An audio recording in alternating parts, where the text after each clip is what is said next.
નમસ્કાર. Virtual training પ્રોગ્રામમાં આપનું હાર્દિક સ્વાગત છે. આઈટીઆઈમાં ચાલતા ઇલેક્ટ્રોનિક્સ મિકેનિકના અંતર્ગત આજે આપણે આરએલસી સિરીઝ સર્કિટ વિશે સમજીશું. મોટિવેશન. આ અગાઉ તમે રજિસ્ટર, ઇન્ડક્ટર અને કેપેસિટર વિશે જાણ્યું. હવે તેમાં 3 સર્કિટ એલિમેન્ટને એસી પરિપથમાં જોડાણ કરી તેના પરની અસર વિશે જાણીશું. આરએલસી સિરીઝ સર્કિટની અંદર resistive circuit, inductive circuit, capacitive circuit, RL circuit, RC circuit, RLC series circuit અને આરએલસી પેરેલલ સર્કિટ વિશે જાણીશું. Circuit elements. સર્કિટ એલિમેન્ટ એટલે કોઈ પણ ઇલેક્ટ્રિક સર્કિટમાં 3 સર્કિટ એલિમેન્ટ હોય છે, જે રજિસ્ટર, ઇન્ડક્ટન્સ અને કેપેસિટન્સ કહેવાય છે. તેની એસી પરની અસર તપાસીએ. Resistive circuit. રેઝિસ્ટન્સ. તેમાંથી જ્યારે કરંટ પસાર થાય ત્યારે તેમાં વોલ્ટેજ ડ્રોપ થાય છે. તેની ગરમીના રૂપમાં તેમાં શક્તિનો વ્યય થાય છે.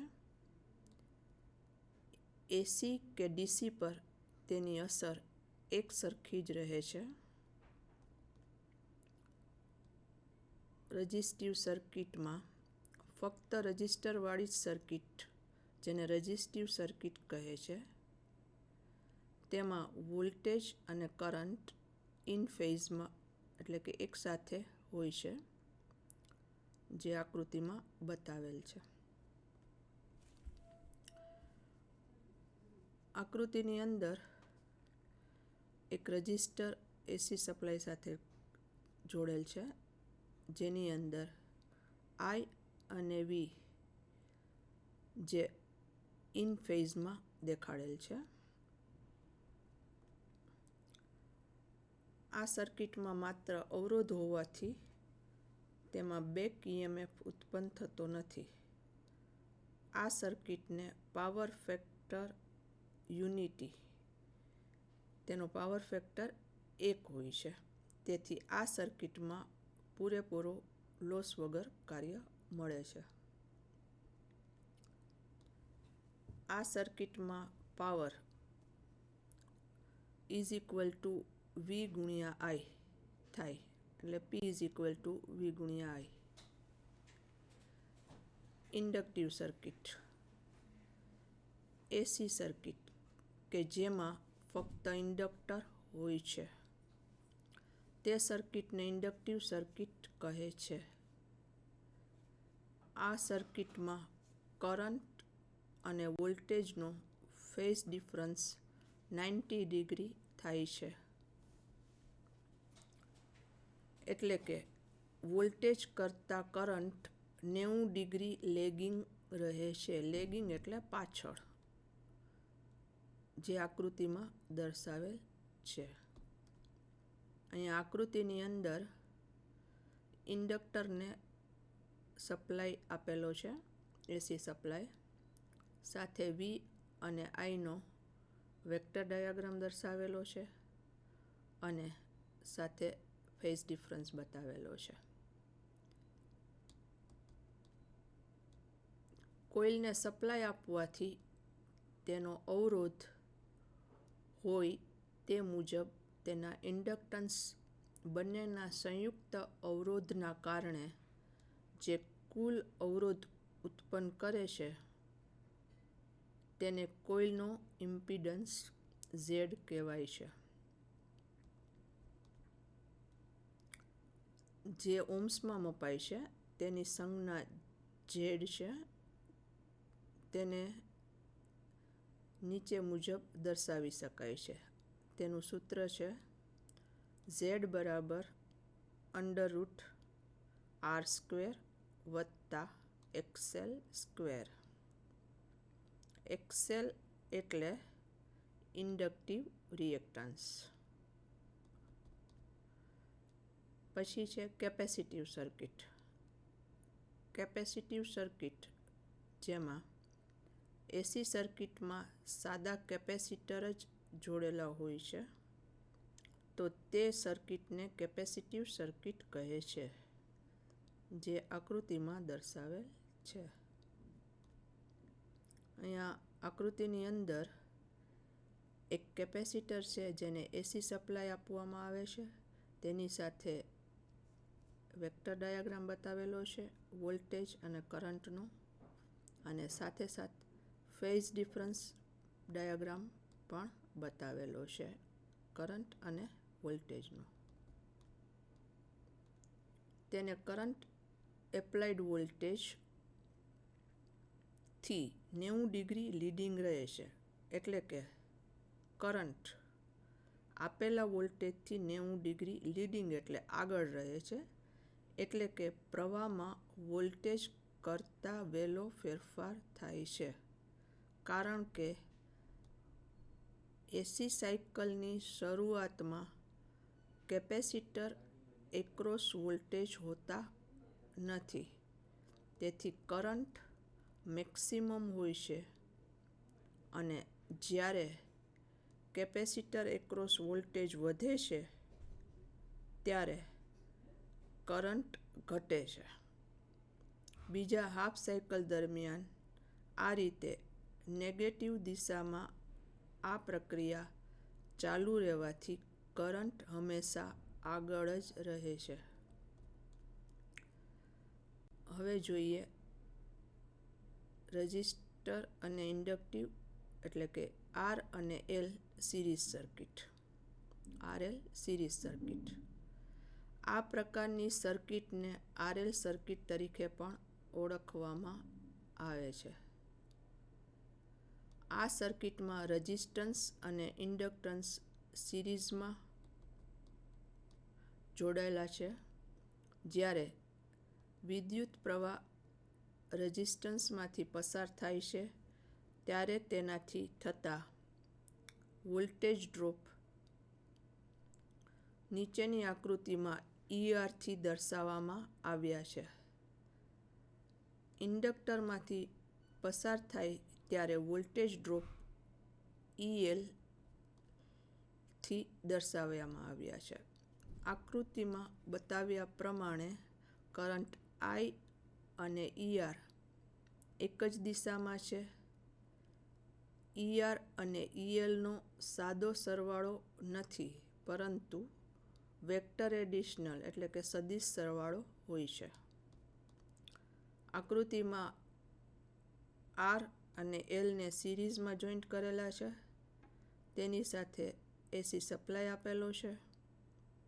વેક્ટર ડાયાગ્રામ બતાવેલ છે. વોલ્ટેજ અને કરંટ પણ બતાવેલા છે.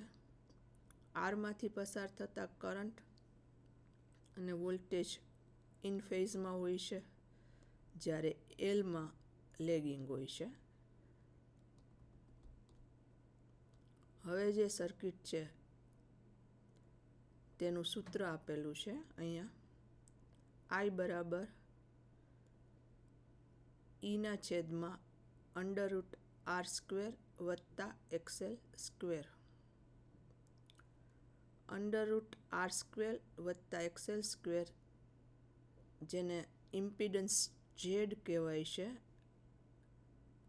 જેની સંજ્ઞા પણ Z છે, અને તેનો એકમ છે ઓહ્મ્સ. એટલે આપણે I બરાબર V/Z તેમ લખી શકાય. RC circuit. R એટલે રેઝિસ્ટન્સ, C એટલે કેપેસિટર.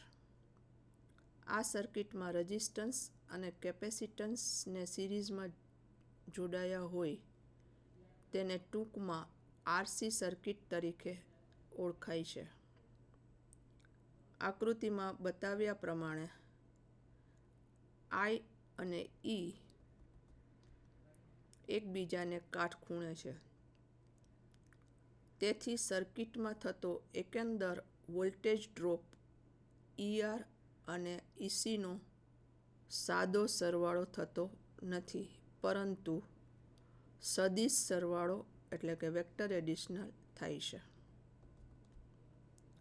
જે આકૃતિમાં દર્શાવેલ છે ફિગરની અંદર આર અને સીને સિરીઝમાં જોડેલ છે, સાથે એસી સપ્લાય આપેલો છે. આર છે એ ઇન ફેઝમાં છે, કરંટ અને વોલ્ટેજ, અને એલ છે એટલે કે સીમાં થતો વોલ્ટેજ ડ્રોપ, અને આઈ એના પણ ડાયાગ્રામ બતાવેલા છે. ઈ બરાબર આઈ ઝેડ અથવા આઈ બરાબર ઈના છેદમાં ઝેડ. પ્રવાહ વોલ્ટેજ કરતાં આગળ છે, એટલે કે પ્રવાહમાં વોલ્ટેજ કરતાં વહેલો ફેરફાર થાય છે. તેથી તેને લીડિંગ કહે છે. પ્રવાહ અને વોલ્ટેજ વચ્ચેના ખૂણાને એંગલ ઓફ લીડ કહેવામાં આવે છે. અહીંયા એક સર્કિટ બતાવેલ છે, જેમાં આર, એલ અને સી ત્રણેયને સિરીઝમાં લગાવેલ છે, સાથે એસી સપ્લાય આપવામાં આવે છે, અને ત્રણેયના વેક્ટર ડાયાગ્રામ બતાવેલા છે. આ આરએલસી સિરીઝ રેઝોનન્સ સર્કિટ કહેવામાં આવે છે. અત્યાર સુધી આપણે કેપેસિટર અને ઇન્ડક્ટરની જુદી જુદી ચર્ચા કરી. જ્યારે તેનું સિરીઝ અને પેરેલલમાં જોડાણ કરવામાં આવે ત્યારે ખૂબ જ ઉપયોગી સર્કિટ બને છે. આરએલસી સિરીઝ રેઝોનન્સ સર્કિટ જે હમણાં આકૃતિમાં દર્શાવેલ હતું તે મુજબ ઇન્ડક્ટર, કેપેસિટર ને જ્યારે એસી વોલ્ટેજ આપવામાં આવે ત્યારે તેને ઇન્ડક્ટર અને કેપેસિટર બંને અવરોધે છે. કેપેસિટર એસી વોલ્ટેજને અવરોધે તેને કેપેસિટિવ રિએક્ટન્સ કહેવાય. જ્યારે ઇન્ડક્ટર એસી વોલ્ટેજને અવરોધે તેને ઇન્ડક્ટિવ રિએક્ટન્સ કહેવાય. સિરીઝ જોડાણમાં ઇન્ડક્ટિવ રિએક્ટન્સ આપેલ વોલ્ટેજની ફ્રીક્વન્સી જેમ વધે તેમ વધે છે, અને ફ્રીક્વન્સી ઘટતા તે ઘટે છે, અને ફ્રીક્વન્સી ઘટતા કેપેસિટિવ રિએક્ટન્સ પણ વધે છે. જ્યારે ફ્રીક્વન્સી વધારવામાં આવે ત્યારે ઇન્ડક્ટિવ રિએક્ટન્સ વધતું જાય છે, પરંતુ કેપેસિટિવ રિએક્ટન્સ ઘટે છે. આવી રીતે ફ્રીક્વન્સી વધારતા જવાથી એક સમયે ઇન્ડક્ટિવ રિએક્ટન્સ અને કેપેસિટિવ રિએક્ટન્સ સરખા થાય છે. કેપેસિટિવ રિએક્ટન્સ અને ઇન્ડક્ટિવ રિએક્ટન્સથી વિરુદ્ધ કાર્ય કરતું હોવાથી બંને રિએક્ટન્સ એકબીજાને કેન્સલ થઈને કુલ શૂન્ય થાય છે. જે ફ્રીક્વન્સીએ કેપેસિટિવ રિએક્ટન્સ અને ઇન્ડક્ટિવ રિએક્ટન્સ સરખા થાય તેને રેઝોનન્ટ ફ્રીક્વન્સી કહેવામાં આવે છે. આ ફ્રીક્વન્સીમાં નેટ રિએક્ટન્સ લગભગ શૂન્ય હોય છે, અને શૂન્ય થવાથી ખૂબ જ વધારે કરંટ વહે છે. આ હકીકતને સિરીઝ રેઝોનન્સ કહે છે. સિરીઝ રેઝોનન્સ ફ્રીક્વન્સીને પસાર થવા દે છે. તેથી તેને એક્સેપ્ટર સર્કિટ પણ કહે છે. ઇન્ડક્ટર અને કેપેસિટર સિરીઝ સર્કિટ જોડાણની રેઝોનન્સ ફ્રીક્વન્સીનું સૂત્ર નીચે પ્રમાણે આપેલ છે. રેઝોનન્ટ ફ્રીક્વન્સી શોધવા માટે રેઝોનન્ટ ફ્રીક્વન્સી એફ.આર બરાબર 1/2π√LC, જ્યાં એફ.આર બરાબર રેઝોનન્સ ફ્રીક્વન્સી છે, એલ બરાબર ઇન્ડક્ટન્સ હેનરીમાં છે, અને સી બરાબર કેપેસિટન્સ ફેરાડેમાં છે. પાઈ બરાબર 3.14 થાય, સિરીઝ રેઝોનન્સને ગ્રાફ પરથી આકૃતિ પ્રમાણે દર્શાવી શકાય છે. અહીંયા સિરીઝ રેઝોનન્સના ગ્રાફ દર્શાવેલા છે. ઓરિઝોન્ટલ એક્સિસ ઉપર ફ્રીક્વન્સી લીધેલું છે.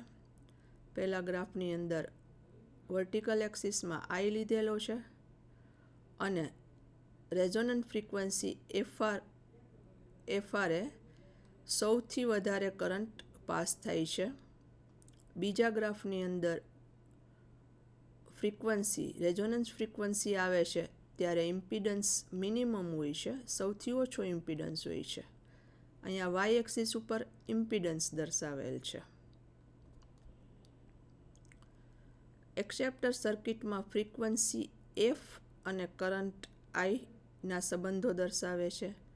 જ્યારે ફ્રીક્વન્સી શૂન્ય હોય ત્યારે કરંટ પણ શૂન્ય હોય છે. ફ્રીક્વન્સી વધારતા રેઝોનન્સ ફ્રીક્વન્સીએ કરંટ ઘટે છે. આકૃતિમાં એક્સેપ્ટર સર્કિટનું રેઝોનન્સ ફ્રીક્વન્સી અને ઇમ્પિડન્સના સંબંધો ગ્રાફ દ્વારા દર્શાવેલ છે. રેઝોનન્સ ફ્રીક્વન્સી એ એક્સેપ્ટર સિરીઝ રેઝોનન્સનું ઇમ્પિડન્સ સૌથી ઓછું હોય છે. હવે આરએલસી પેરેલલ રેઝોનન્સ સર્કિટ. જ્યારે કેપેસિટર ઇન્ડક્ટરની પેરેલલ સર્કિટને એસી વોલ્ટેજ આપવામાં આવે ત્યારે ઇન્ડક્ટર અને કેપેસિટર બંને કરંટને પસાર થવા દે છે. એસી વોલ્ટેજની ફ્રીક્વન્સી વધારવામાં આવે ત્યારે ઇન્ડક્ટિવ રિએક્ટન્સ વધે છે અને એ જ સમયે કેપેસિટિવ રિએક્ટન્સ ઘટે છે. આવી જ રીતે જ્યારે ફ્રીક્વન્સી ઘટાડવામાં આવે ત્યારે કેપેસિટર એસી વોલ્ટેજને અવરોધે છે, જ્યારે ઇન્ડક્ટર સહેલાઈથી પસાર થવા દે છે. પરંતુ કોઈ એક ફ્રીક્વન્સીએ સર્કિટમાં કેપેસિટર અને ઇન્ડક્ટર દ્વારા લાગુ પડતું રિએક્ટન્સ સરખું બને છે. તે સમયે બંનેમાંથી સરખો કરંટ પસાર થશે અને આ કરંટની દિશા એકબીજાથી વિરુદ્ધ હોવાથી પરિણામી કરંટ શૂન્ય થશે. સર્કિટનો થોડો અવરોધ હોવાને કારણે કરંટ ઓછો પસાર થશે અને ઇમ્પિડન્સ સૌથી વધુ થશે. તે ફ્રીક્વન્સીને ઇન્ડક્ટર કે કેપેસિટર પસાર થવા દેતું નથી. આ ફ્રીક્વન્સીને પેરેલલ રેઝોનન્સ સર્કિટ કહેવાય છે. આ બંનેને પેરેલલ રેઝોનન્સ કહેવામાં આવે છે. અહીંયા ગ્રાફ દ્વારા દર્શાવેલ છે. પેરેલલ રેઝોનન્સનો કરંટ કર્વ દર્શાવેલ છે અને પેરેલલ રેઝોનન્સનો ઇમ્પિડન્સ કર્વ દર્શાવેલ છે. એક્સ એક્સિસ ઉપર ફ્રીક્વન્સી લીધેલ છે. પહેલા ગ્રાફમાં વાય એક્સિસ ઉપર કરંટ લીધેલો છે, જે રેઝોનન્સ ફ્રીક્વન્સી એ મિનિમમ છે. બીજા ગ્રાફમાં રેઝોનન્સ ફ્રીક્વન્સીએ વાય એક્સિસ ઉપર ઇમ્પિડન્સ લીધેલો છે, જે મેક્સિમમ હોય છે. પેરેલલ રેઝોનન્સ સર્કિટે રેઝોનન્ટ ફ્રીક્વન્સીને પસાર થવા દેતું નથી, પરંતુ તેને દૂર કરે છે.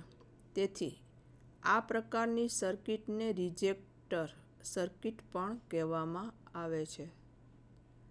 Parallel resonance frequency series resonance ફ્રીક્વન્સીની જેમ જ શોધી શકાય છે.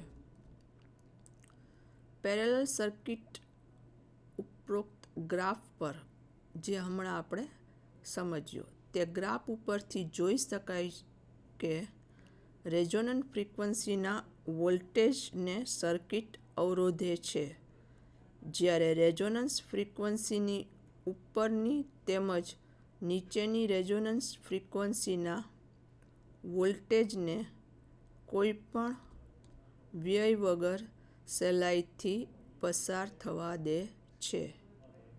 રિજેક્ટર સર્કિટ અથવા તો પેરેલલ રેઝોનન્સ સર્કિટમાં રેઝોનન્સ ફ્રીક્વન્સીએ કરંટ સૌથી ઓછો અને ઇમ્પિડન્સ સૌથી વધારે હોય છે. પેરેલલ રેઝોનન્સને એન્ટી રેઝોનન્સ સર્કિટ પણ કહેવાય છે. આ એક્સેપ્ટર અથવા ગ્રહણ કરનાર અને રિજેક્ટર એટલે કે દૂર કરનાર સર્કિટ અમુક ફ્રીક્વન્સીને પસંદ કરવા માટે અને બીજી ફ્રીક્વન્સીને દૂર કરવા માટે વપરાય છે. અહીંયા પેરેલલ અને સિરીઝ રેઝોનન્સ સર્કિટના ઉપયોગો દર્શાવેલા છે. પહેલામાં એક્સેપ્ટર તરીકે ઉપયોગ દર્શાવેલો છે અને બીજામાં રિજેક્ટર તરીકે ઉપયોગ દર્શાવેલો છે. આકૃતિમાં એ લખેલ છે ત્યાં બધી જ ફ્રીક્વન્સી 550 સાયકલ પર સેકન્ડથી 30 મેગા સાયકલ સેકન્ડ સુધીના તરંગ હોય છે. પરંતુ એક્સેપ્ટર સર્કિટની મદદથી રેઝોનન્ટ ફ્રીક્વન્સી જ પસાર થાય છે અને પોઈન્ટ બી આગળ જે મળે છે. રેઝોનન્સ ફ્રીક્વન્સીએ એક્સેપ્ટર સર્કિટ પસાર થવા દે છે કારણ કે તેનો અવરોધ ઓછો હોય છે. એ સિવાયની ફ્રીક્વન્સી પસાર થઈ શકતી નથી કારણ કે બાકીની બધી જ ફ્રીક્વન્સીને સર્કિટ સૌથી વધારે અવરોધે છે. જે કેપેસિટરને વેરિયેબલ બનાવવામાં આવે તો કેપેસિટર ટ્યુનિંગ કરીને કેપેસિટરના માપમાં ફેરફાર કરીને જુદી જુદી ફ્રીક્વન્સીએ રેઝોનન્સ થાય છે અને આઉટપુટમાં જોઈએ તો ફ્રીક્વન્સીનું સિગ્નલ મેળવી શકીએ છીએ. એટલે કે રેડિયોની પ્રેક્ટિકલ સર્કિટમાં જુદી વ્યવસ્થા હોય છે. તેના માટે આકૃતિમાં દર્શાવ્યા મુજબ રિજેક્ટર સર્કિટ પસંદ કરવામાં આવે છે, જે આકૃતિમાં હમણાં બતાવેલ હતું. અહીં રેડિયો એરિયલ દ્વારા પકડેલા સિગ્નલો રેડિયો ફ્રીક્વન્સીના તરંગો રિજેક્ટર સર્કિટને આપવામાં આવે છે. કેપેસિટરને ટ્યુન કરવાથી ફક્ત એક જ ફ્રીક્વન્સીને રિજેક્ટ સર્કિટ દૂર કરી બાકીની ફ્રીક્વન્સી ગ્રાઉન્ડ થઈ જાય છે. રિજેક્ટ થયેલ એક જ ફ્રીક્વન્સી જે સર્કિટને ખૂબ જ અવરોધ અનુભવે છે તે ટ્રાન્સફોર્મરની બીજી કોઇલમાં સિગ્નલ ઉત્પન્ન કરે છે. આમ કોઇલ બીમાં ફક્ત પસંદ કરેલ સ્ટેશનનું જ સિગ્નલ મળે છે. તેને રેડિયોના અન્ય સ્ટેજમાં એમ્પ્લીફિકેશન માટે મોકલવામાં આવે છે. હવે MCQ RLC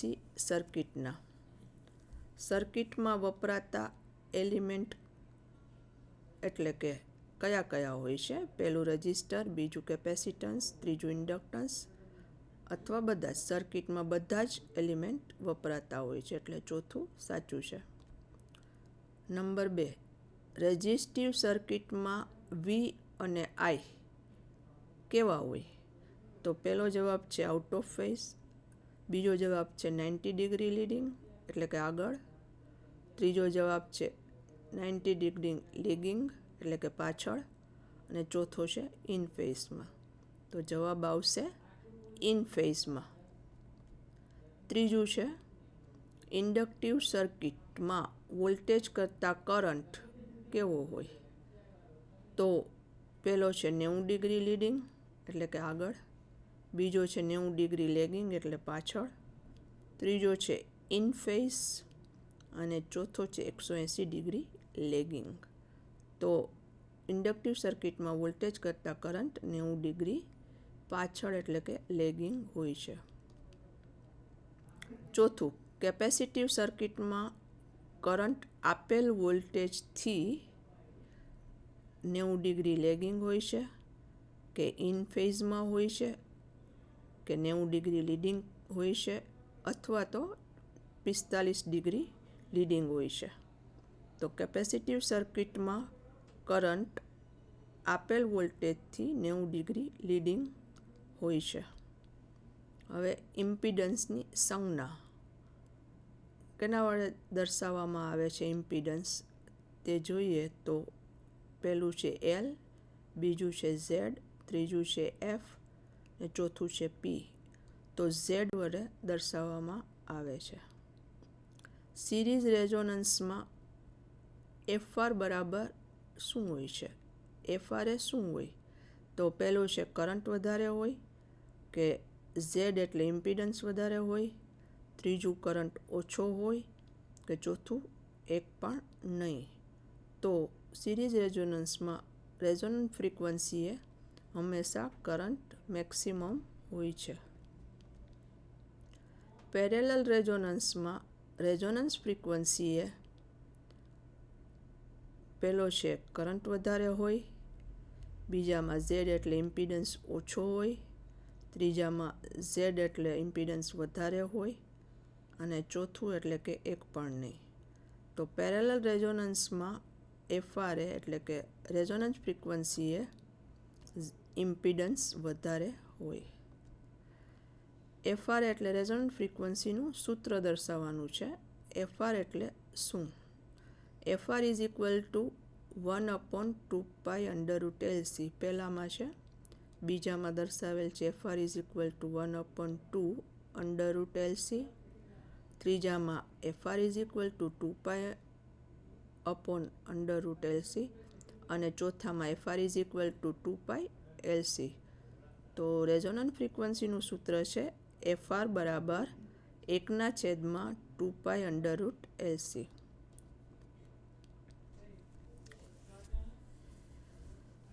આજના લેસનમાં તમોએ આરએલસી સર્કિટ એટલે કે RC circuit, RL circuit, series resonance circuit અને પેરેલલ રેઝોનન્સ સર્કિટ વિશે જાણ્યું.